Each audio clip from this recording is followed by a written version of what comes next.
Aujourd'hui, je m'en vais vous donner les éléments de réponse du gouvernement relatifs au rapport de la Cour des comptes sur le contrôle de la gestion du fonds de riposte et de solidarité contre les effets de la Covid-19, force Covid-19, gestion 2020 et 2021. Il est important de noter que la Cour des comptes vient de publier son rapport d'audit de la gestion des fonds Covid-19, conformément à ses missions d'assistance au président de la République, au gouvernement et à l'Assemblée nationale. Tout d'abord, je pense qu'il est très important de rappeler que la transparence, la promotion de la bonne gouvernance et la reddition des comptes demeurent des piliers de la politique de la nation définie par Monsieur le Président de la République, son Excellence Macky Sall. Donc, il était important, donc, en définitive, a posteriori, d'analyser avec du recul la réponse apportée par notre pays dans la gestion d'une telle crise riche quand même en enseignement, à tout point de vue.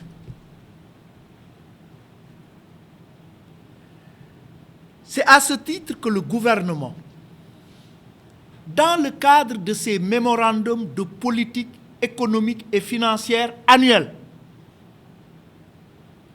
s'était engagé à la production de 4 rapports. C'est important. Le premier rapport, c'est les rapports d'exécution budgétaire trimestrielle. Il fallait que pour les rapports d'exécution trimestrielle, budgétaire trimestrielle, du 3e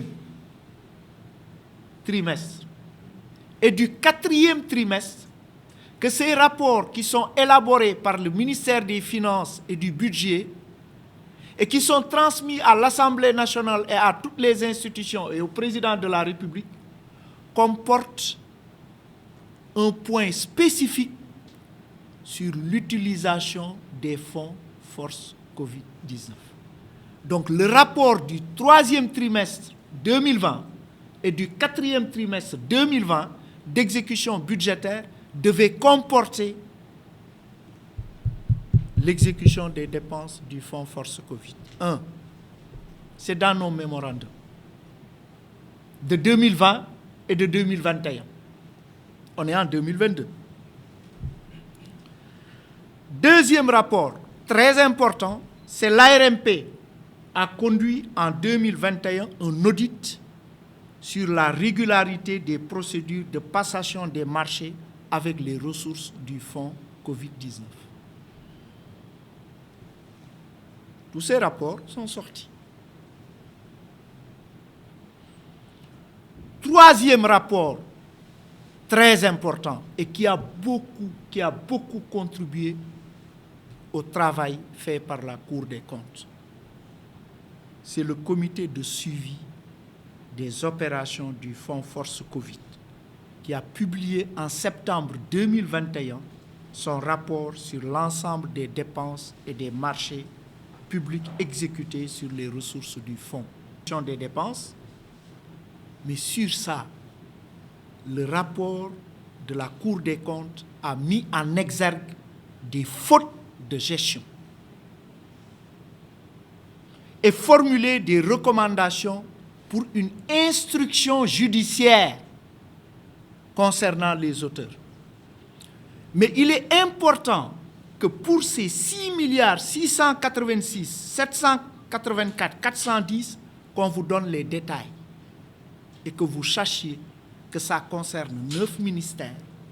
Ministère de la Santé et de l'Action sociale, demande d'une information judiciaire à l'encontre du comptable sortant de l'établissement de santé de Kaffrine pour non-production de pièces justificatives de dépenses, pour un montant de 45 millions. Notez.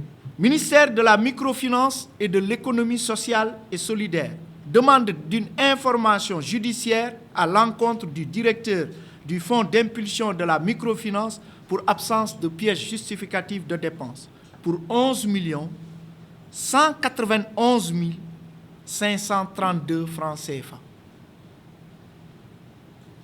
Ministère des Mines et de la Géologie demande d'ouverture d'une information judiciaire à l'encontre du DAGE de ce ministère pour paiement sans service fait relatif au marché de construction d'une unité de traitement gravimétrique pour lequel le fournisseur a été payé alors que les travaux n'ont pas été réalisés, pour un montant de 73 200 000 francs CFA.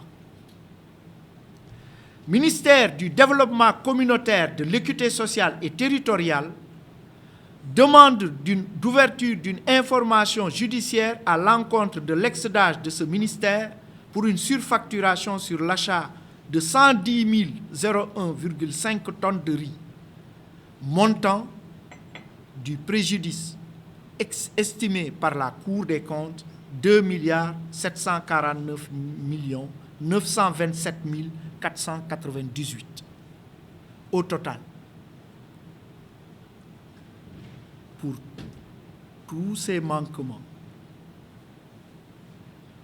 pour lesquels la Cour des comptes a recommandé l'ouverture d'une instruction judiciaire, le total porte sur 6 686 784 410 francs CFA. Et je vous ai donné la répartition. Conformément aux procédures pour les fautes de gestion commises par les gestionnaires, le premier président de la Cour des comptes, comme à son habitude, comme chaque année, moi j'ai fait 30 ans au ministère des Finances, chaque année, je vois des fonctionnaires défiler à la chambre de discipline financière de la Cour des comptes pour des fautes de gestion. Le premier président de la Cour des comptes saisira la chambre de discipline financière pour les fautes de gestion commises. Tandis que pour les faits susceptibles d'être qualifiés de délit ou de crime relativement aux instructions judiciaires que j'ai évoquées tantôt, il saisira le ministre de la Justice. Voilà les procédures au niveau de la Cour des comptes. Au regard de ces considérations, je puis vous assurer que le gouvernement donnera suite aux recommandations de la Cour et s'attachera à les capitaliser pour améliorer les procédures et dispositifs d'exécution des marchés prenant en compte les enseignements de la gestion telle que nous l'avons vécu avec la COVID-19.